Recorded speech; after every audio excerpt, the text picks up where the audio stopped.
Thanks for logging on to 12news.com and the 12 News YouTube page. Cameron Cox, Lina Washington, Doug Franz, host of the Doug Franz Unplugged podcast, tying us all together. Dougie, well done. What did you make of the press conference with Mike Budenholzer?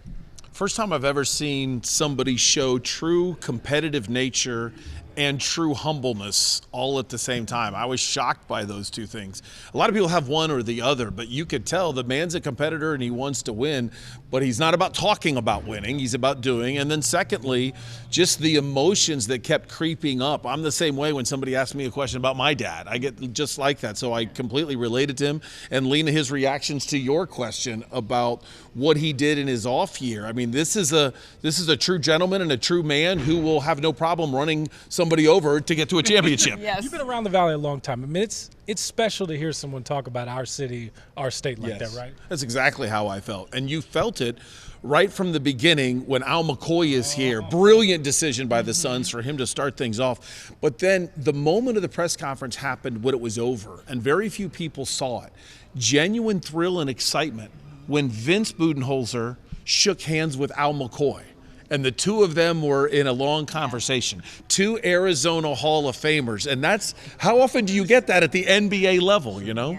Yeah, you know that this is going to just mean more to be back home. He tried to play it cool, be humble about what it would mean to bring a title to this city.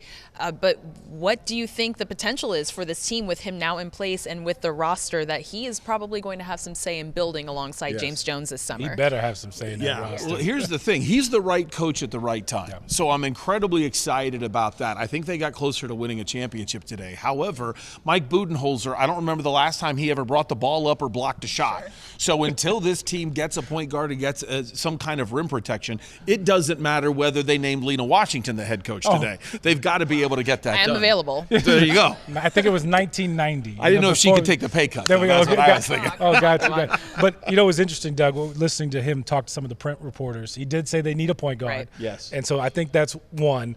His aggressiveness that we saw when he was with the Bucks, that's two. That was missing a lot. And then to shoot the three. Like, that's the biggest, you know, basketball-wise, the X's and O's seem to make a lot of sense. I love what he said about that three-point question. Yeah. During the press conference, he was asked, you've got some of the greatest mid-range players of all time, yet you are a high-volume three-point shooting coach. What do you want?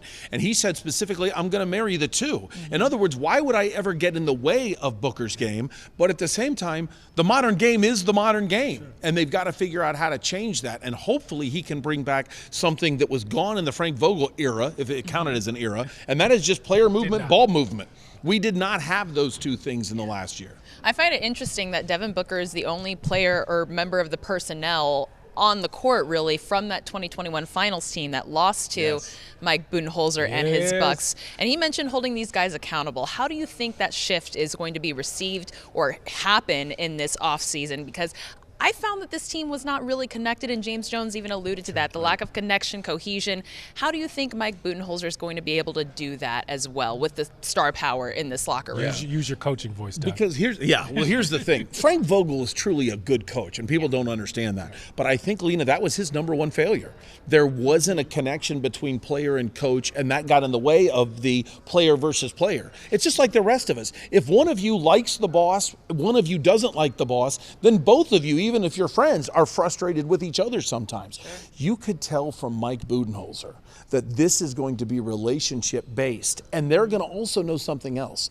They've just failed with their last head coach. How many head coaches do you get until the shine's off of you? How many, Kevin Durant, how many franchises do you get to play for before the shine comes off of you? So now the players have to understand they've got to drop their egos too, because one thing was proven today, Mike Budenholzer's ego will never be a problem. Yeah. So therefore, if there's an ego problem on this team, it's not because Mike Budenholzer has created it. Yeah. All right, Lina, you brought this up.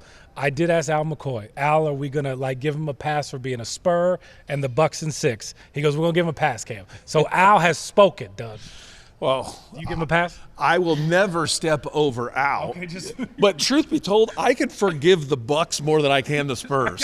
I don't know why. The Spurs thing. Where was he with the Robert Horry? Where was he in that moment? Exactly. If he was far back, we'll really forgive him. Exactly. That's the one thing. And if he's a true Holbrook, Arizona native, how in the world didn't he stop that? How didn't he get in front of Robert Horry or catch Steve Nash? Something like that. I will say I asked him if he's looking forward to being cheered, not jeered, when he sets foot inside Footprint Center after what he did here 3 years ago. And you know that he's already going to have a full student section, a cheering section of friends and family when the regular season opener comes down. And he's going to have a whole bus, I'm sure, caravanning from Holbrook. Holbrook night here at the Footprint Center. I blame Giannis more than him, though. So it's okay. Fair. It's okay. Doug, you appreciate the time, my friend. Anytime. Thanks for logging on.